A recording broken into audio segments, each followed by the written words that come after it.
Alright, y'all, welcome back to the channel. The Denver Nuggets are up 2-1 against the Miami Heat. And shout out to Nikola Jokic and shout out to Jamal Murray because both of them were carrying. I'm talking backpack. I'm talking JanSport. I'm talking Gucci. The bag was on and they were carrying it. Both Nikola Jokic and Jamal Murray had triple doubles tonight. That's something I didn't even know was happening until Jamal Murray was out there farming, trying to get his last rebound to get that triple double. Sometimes you got to do what you got to do, man. But at the end of the day, they both ended up with a triple double. I don't know if this is the first time that this has happened in NBA Finals history, but I'm pretty sure it has. This right here is a complete anomaly because, in my personal opinion, the Denver Nuggets offense was not that good tonight. I mean, you see Nikola Jokic, you see Jamal Murray. Both of them had amazing, stellar games, but everybody around them, minus Christian Braun in the second half, which we're going to get to him later, they were silent. They were nowhere to be found. And the two people I'm looking at once again, Michael Porter Jr., Kentavious Caldwell-Pope, where were y'all? Y'all were silent. I went into this game basically anticipating Michael Porter Jr. to be able to get his shot off. Maybe he'll be able to get into a rhythm because at the end of the day, he still is one of the more taller players on the basketball court at all times. So I'm thinking maybe he'll just be able to shoot over the guy and actually get his shot to fall. But that was not the case at all. I thought he was due for one. I guess he isn't. Maybe the lights are too bright for him. Maybe the lights are too bright. And KCP himself is annoying as hell too because the man gets the most wide open threes and he just doesn't make them. Like, they're timely threes. Like, damn, KCP, if you make this could be a really big swing. You could start a run right here. Brick. In transition, KCP, get the ball. We can go up double digits.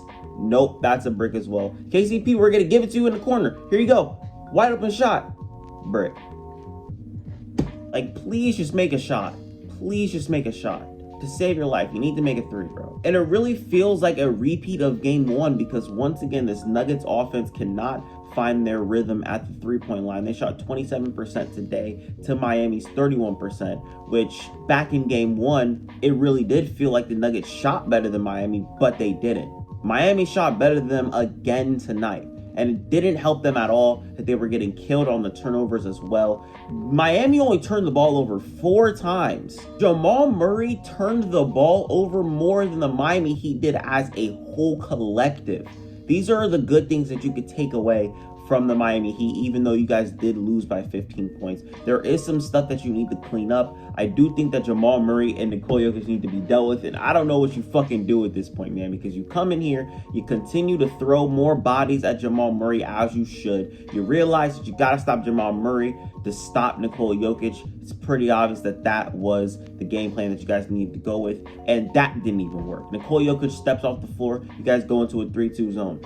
Does not work. Jamal Murray eats that up. He had 20 points in the first half, ended this game with 34. He was absolutely amazing when it came to scoring the basketball. He just could not stop turning the ball over, and I do gotta credit the Miami Heat's defense for that. And it's like the second half, the Miami Heat's defense just completely fell flat. I don't know what it was. It just felt like they just didn't have that sense of urgency like they had in the first half. I mean, Christian Braun was destroying them in that second half. The man came out. I did say in my previous video, you guys can go watch that if you want. Actually, I'm going to plug it right now, right here. I said in my video that I wanted to see more of Christian Braun, but those defensive minutes, they were kind of making me a little shaky. I was like, nah, maybe we should see him, maybe we won't. I wouldn't be opposed to seeing him. And we got more of Christian Braun today. I mean, he played 5 more minutes than what he played before, but he was absolutely electric, especially on the defensive end. I'm talking about hustling on the court, playing amazing defense, getting back into transition, attacking the paint.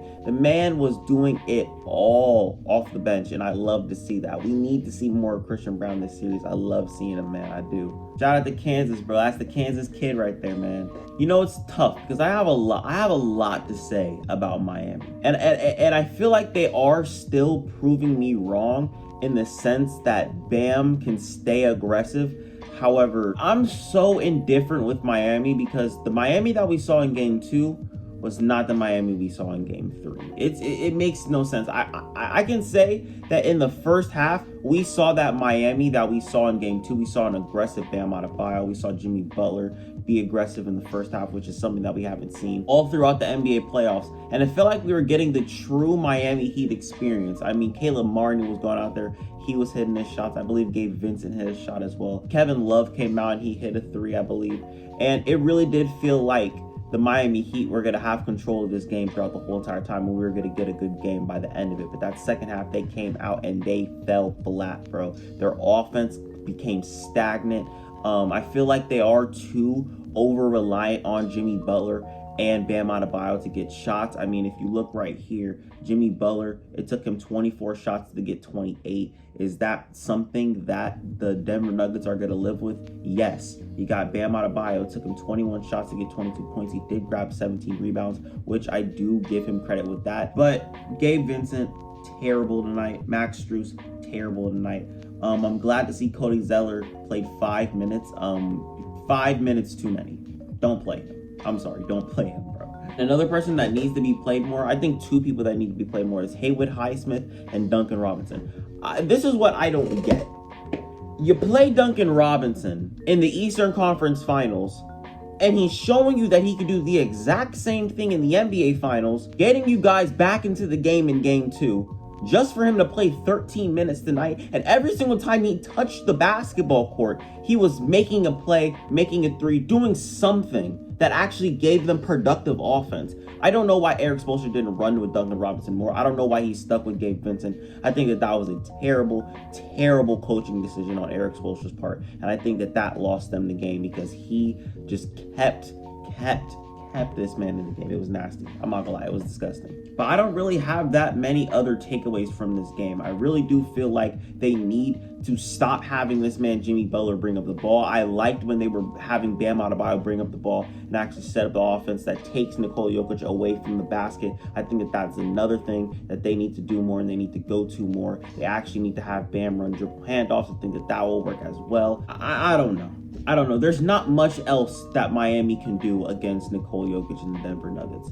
At this point, what the hell? What the hell, man? Nikola Jokic is completely unstoppable. I think we're watching the Finals MVP in Nikola Jokic perform at an all-time high level in the NBA Finals. This is exactly what I knew was going to happen. I told y'all so. Nikola Jokic, 32 points, 10 assists, 21 rebounds. The only NBA player in history to do that on the grandest stage of them all. Take that what you will. I told y'all so. Nikola Jokic and the Denver Nuggets are playing in June, like I said, and this is the result. 2-1 Denver. Can they go back to Denver up 3-1 and finish the job in the high altitude, Mile High City? Do they do it? I don't know. We'll see. But I'm about to get out of here. I'll see y'all later. Don't forget to like this video, leave a comment, subscribe.